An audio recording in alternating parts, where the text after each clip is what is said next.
Hello, I'm Jorge Gestoso. Welcome to a new program from Washington. On today's show, the situation of the veterans of war and the soldiers in the military. Our guest, Michael Marceau, Vice President of Veterans for Peace. Mr. Marceau, thanks very much for being with us. Thank you very much for letting me be here today. Michael, 22 veterans of war commit suicide every day in the U.S. The Huffington Post say that suicide among young veterans rising at an alarming rate. We're talking about 44% of increase in the youngsters between 2009 and 2011.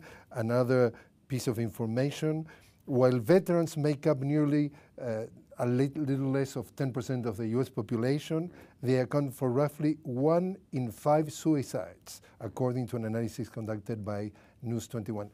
Meaning that 20% of all suicides are being, if you want, committed by veterans. How serious is the situation?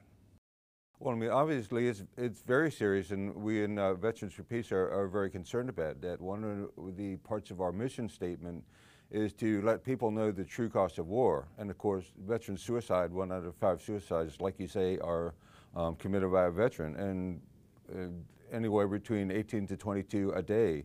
And we think that that is unacceptable. We are in favor of expanding Veterans Affairs medical program so that the veterans can get help.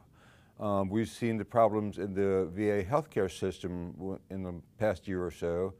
And let me make a distinction that the problem is not the healthcare itself, because once you get into the system, most veterans say the healthcare is good or very good, and I am one of those people. I've been getting veterans care at the local VA hospital here in Washington. Right. The criticism is that you have to wait too long. Yes. And the claims are not being processed as they should. Yes, they have backlogs of several 100,000 claims, and that's because there are not enough veterans service officers to process those claims and get the benefits started for those who need them.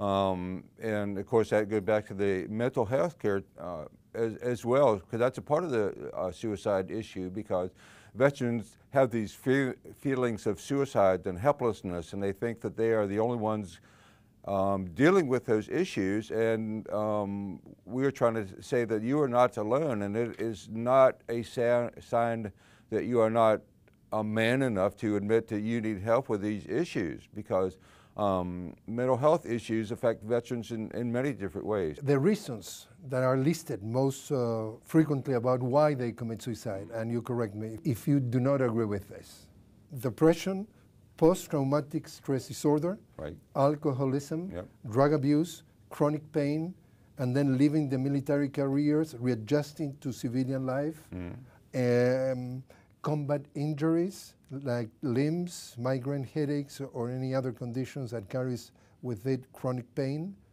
All they said that increase a person's risk of suicide. All those issues you mentioned are reflected on the family as well. I mean, if you have alcoholism or anger issues, you're very subject to spousal abuse or child abuse.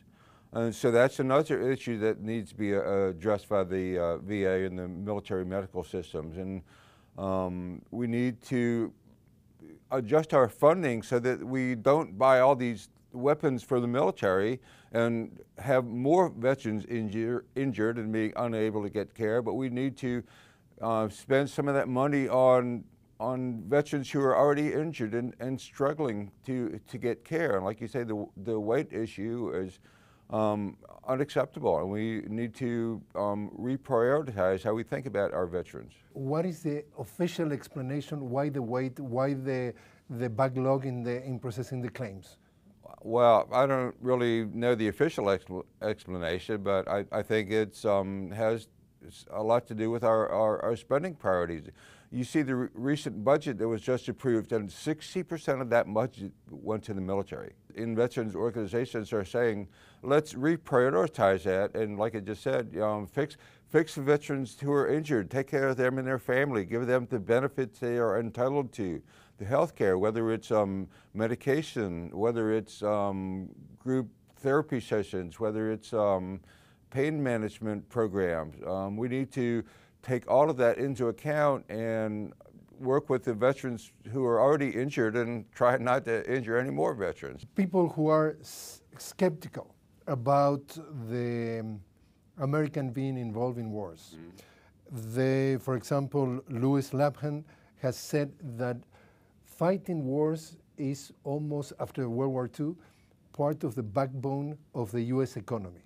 So the question could be, is it a better business to increase the budget of the military and spending more in military because there are people making profits, or taking care of the veterans that are having healthcare issues? Well, the only people making profits from the wars are the defense contractors. Lockheed Martin here in Bethesda, Maryland is a huge contractor. Kellogg Brown Root, KBR, which was very closely associated with Dick Cheney, the former vice president. We're finding now is that instead of military people doing these jobs, we are delegating it out to subcontractors.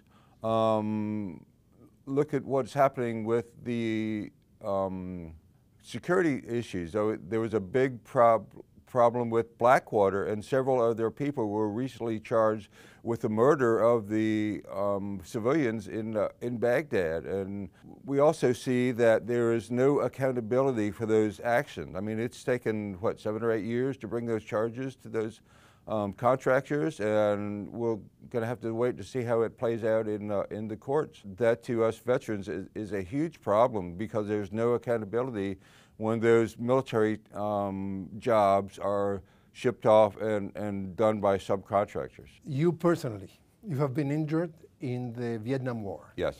And even today, you have some sequels. You could see problems that are lingering from that injury. Yes. Tell us about your experience. Well, I was a draftee in Vietnam. Back in '69, I got my draft notice on my 20th birthday, and I have to say that was not my best present of the day. But my dad was a career Navy man. He served in World War II in Korea. My mom actually served in the Navy during World War II. In fact, that's how my parents met. I figured I would do my 2 years, get out, get some benefits, go to school, and go on from there. But unfortunately,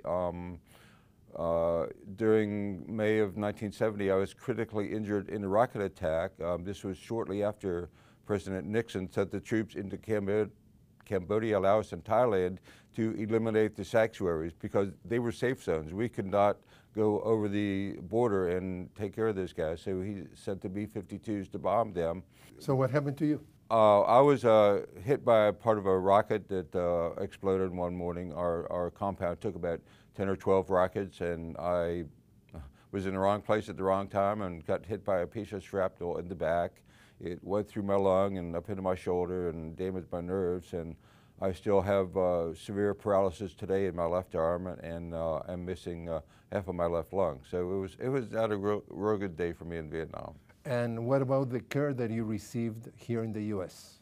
through the Department of Veterans Affairs? Actually, back then I was still in the military before I was discharged, and at that point, with my injuries, there was really nothing they could do. They had done the surgery to repair the lung in Vietnam, but because the nerves were not severed or cut in any way, they said that there was a good chance that they would regenerate. So I did a lot of physical therapy, and I was able to regain some use of my arm and hand, but I still have pretty limited usefulness in my left hand.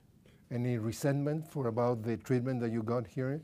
Not at all. I mean, it's just one of those situations that I really had no control over, so there was no point in me being mad. I mean, later on, looking back at some of the other things and how we got into Vietnam was similar to how we got into Iraq and Afghanistan, was kind of made up situations. In Vietnam, it was the Gulf of Tonkin, which was a situation in 1964 where there was some garbled radio communication, and that was used as a basis to invade Vietnam.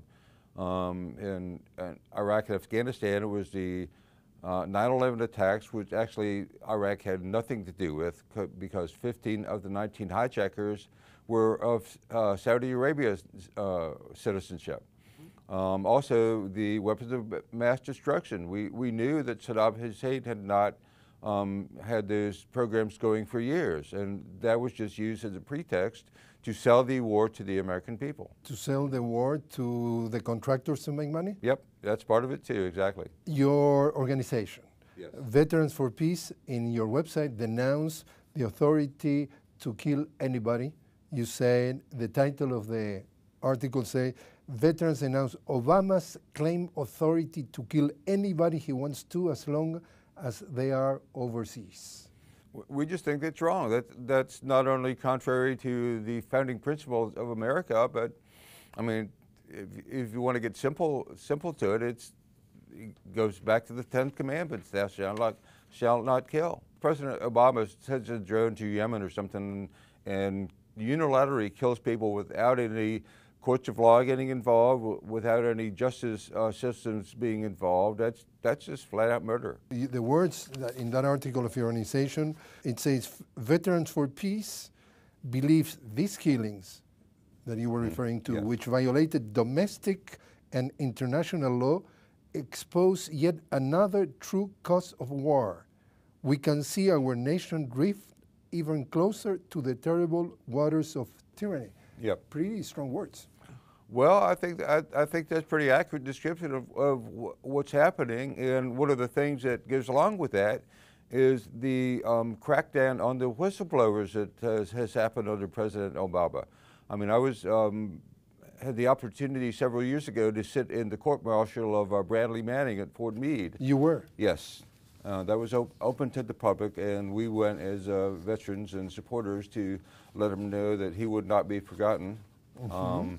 And the recent situation with the TSA agent who was just validated for raising the issue about canceling the overnight stays on flights, and the recent issue with the reporter for, was it New York Times or Wall Street Journal, who was just had to go through the court proceedings. And we're talking about Glenn Greenwald of The Guardian? No, that's a different one. That's I think James Risen is the guy. Yeah. What was his outlet? I can't remember. I think it was the New York Times. Glenn Greenwald is also another one who has spoken out powerfully against all these usurpations of the by the executive branch. And Julian Assange is being taking diplomatic asylum inside the embassy of Ecuador in London. Yes, he's been there, what, 2.5 years, I think? 2.5 years. Yes. He was actually been wanted for questioning by the Swedish government in allegations of some sexual assault charges that were brought by two young women. He denies, because I didn't interview him, he denies it categorically. The thought behind that also is that the U.S. is behind the push by the Swedish government to hold him, because there are thoughts that if he is turned over to the Swedish government, they will turn him over to the U.S. government to face charges of treason and some of the other charges that Bradley Manning has faced. So much so that Joe Biden has said that Assange is a cyber terrorist. So talking about what you're saying, so Bradley Manning, even the UN rapporteur has said that has been tortured during his confinement before the trial. Yes, and the U.S. military would not allow the UN rapporteur to meet with Bradley Manning before the trial when he was at Quantico, or during the trial when he was at Fort Meade. Virginia. Yes, Quantico Marine Base, Virginia, yes. Your organization also calls for the restoration of diplomatic relations with Cuba, and say that that should be the first step, and also your organization calls for the lift of the blockade, the release of the 70 approximately Islamic prisoners, the transfer of the remaining prisoners to U.S. prisons and to hold speedy trials, and you are calling for the complete pull-out of all U.S. military personnel from the naval facility at Guantanamo Bay, to close Guantanamo in a way. Yeah. Tell us about that. Why Cuba is a concern for you guys? Well, because the sanctions don't work. And one of the Castro brothers has also said that Guantanamo must be turned back over to the Cuban government in order for the negotiations to go on with the release of the prisoners and the opening of more diplomatic immunity. But I mean, we've seen that the sanctions don't work and blockades don't work, and it just creates bad will against the U.S. government by the Cuban people. And you know, we don't have too many friends in the world today as it is because of a lot of our actions, especially in the Middle East. And do you think that you don't have that many friends in the world? And do you think that the common American citizen is aware that, as you said, you don't have that many friends in the world because of your actions? Or the population is not really well informed? I think because of the change in the situation from the draft in Vietnam to the all-volunteer Army today, that people, ordinary Americans, are much less likely to know someone in the service today than they were back in my era, in the 60s and 70s in Vietnam. I mean, when the draft was in effect, it could have been your paper boy. The guy drafted was someone who played baseball with your son's Little League team. So you probably had a much better chance of knowing someone who was in the service then, and as a result, you probably paid a little closer attention to the news.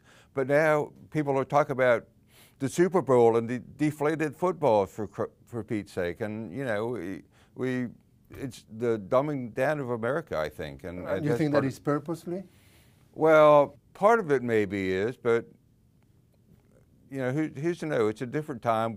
People are so focused on their electronic devices that they don't look at the bigger picture. I mean, it's pretty sad state of affairs. Also, on your website, you publish Veterans Affairs Department estimates that 300,000 veterans are homeless at any given night. And you also add, the homeless situation continues to worsen in the United States. Approximately 30% of all homeless are veterans. Again, though, that goes back to the issue of how we spend our money. If a lot of the homeless people, and we know in general as well as veterans, have mental health issues, have substance abuse issues, have anger issues, and as a result of all these problems, they can't hold a job, so they lose their income, they lose their homes or their apartments or whatever, and wind up on the streets. So again, it's a matter of how do we want to spend our money? Do we want to spend money helping the veterans who have served honorably and need some help to get through this situation to enrich the defense contractors? And in that case, do you think that that is a consequence of the insensitivity of the common American, or is the convenience and insensitivity of the politicians? Political world today, you have to spend half your time campaigning, and a lot of people who donate money are defense contractors, and those folks, the defense people, have made sure that they set up companies in all of the congressional districts. So they say, if you cut our budget, we'll have to close a factory in your district. So you blame the politicians? It's a big part of the problem, yes, and especially with the Citizens United decision that says money is speech. And the Koch brothers are supposed to spend almost $1 billion during the next election cycle, and within the Republican Party. Yes, exactly. The New York Times, an article on May 1st, 2014, under the title of Pentagon Study Finds 50% Increase in Reports of Military Sexual Assaults. And it says that in 2012, 26,000 men and women were sexually assaulted. How grave, how serious is that problem? Well, part of the problem we see with that is that when someone, we'll say a woman because that's kind of how I'm used to thinking about it. When a woman reports a sexual assault, she reports it to her commanding officer, who has jurisdiction over the investigation, and it's like the police officers investigating themselves. You're not going to find a fair way to do it because chances are the commander of the unit knows the victim and the perpetrator, so he is not going to risk putting this person on trial because it will alter the balance in his unit. And Senator Kirsten Gillibrand of New York State has been in the forefront of this military sexual trauma and has pushed very hard to get the reporting away from the commander and the investigation away from the chain of command and have an independent person investigate the charges by the woman so that the commander is removed from that situation and has no jurisdiction over the investigation. An article published by Mint Press on December 18, 2012 has as a title, "Who is joining the U.S. military? Poor, women, and minorities targeted." Exactly. Is that true? Exactly. I used to work with a gentleman here in the D.C. public schools in what we call a Truth in Recruiting program. And what they do is target the minority students, the Black and Latinos, because their chances of getting jobs on the outside are much less than other folks. There's also a lot of targeting in the rural communities where people don't have access to a higher education. These students are less likely to go to college, less likely to be able to find a decent, well-paying job. So they look at the military, and when the recruiter talks to them, he makes all these promises. Yeah, we'll give you money for college, we'll give you job training, we'll give you this and that and the other health benefits and medical benefits. What they don't tell you is that there are a lot of conditions on those benefits. For example? For example, in order to qualify for college tuition, you have to pay every month for a year into an account to set aside some money for yourselves. And there are those too, because of the population who joined the military, that they might not even pass the college eligibility test, so that money is just gone from them. And it's just a pretty sad situation. You will never see recruiters in schools in Montgomery County or Fairfax County or Alexandria City, because that's where the high-performing students are. That's where the students who will most probably have financial means to get to college will go. So the military recruiters do not spend their time there. They look for the students who are much poorer. And my friend who worked with me in the schools called this an economic draft or a poverty draft, because that's your only option. And what about the casualties? Would you say or not that in the war front there are more casualties belonging to minorities than the general population, or is even? What I'm trying to ask you is more of the people that go to the front of war are blacks, are Hispanics, or is a mix? That may be true. I'm not real familiar with those numbers exactly, but that does make certain sense. And again, it's because of the population who joined the military. I mean, we were emailing about the movie American Sniper, which has been released to great acclaim and has made a lot of money in the box office. And you get a mindset, go overseas and kill for America. And part of the training process of the military is to dehumanize the enemy. So you're not really killing a human being. You're killing a, whatever it is, the term for Arab or Middle Eastern people. Back in Vietnam, there were some horribly ugly terms about the Asians. I'm not going to say them. They're just too hurtful. Well, there's a controversy regarding that, precisely that film, yes. The American Sniper. Yes. And I want to quote something that on your website, an Iraq veteran called Ross Caputi wrote. Okay. And he said, quote, "The most insightful part of this film is what is not in. However, I believe that these omissions reflect more than just what the director decided to be irrelevant to the plot. These omissions reveal an unconscious psychological process that shields our ideas about who we are as individuals and as a nation. This process, known as moral disengagement, is extremely common in militaristic societies, but what is fascinating about the film American Sniper is how these omissions survive in the face of overwhelming evidence of the crimes that Chris Kyle, the author, participated in. The fact that a man who participated in the second siege of Fallujah, an operation that killed between 4,000 and 6,000 civilians, displaced 200,000, and may have created an epidemic of birth defects and cancers, come home, be embraced as a hero, be celebrated for the number of people that he has killed, write a best-selling book based on the experience, and have it made into Hollywood film is something that we need to reflect on as a society. Absolutely, yes. I just saw a great interview last night on a show called The Last Word with Lawrence O'Donnell. It's on MSNBC. And he spent half an hour talking with Garrett Reppenhagen, who is another Iraq veteran and a sniper. He is credited with 30 confirmed kills. He's a very thoughtful, quiet young man. I've met him several times and heard him speak about his dilemma. One of the quotes from his interview last night is that I still don't know if I'm going to heaven or hell when I die because of what I did. And he said, how do I tell my daughter her daddy was a killer in the military?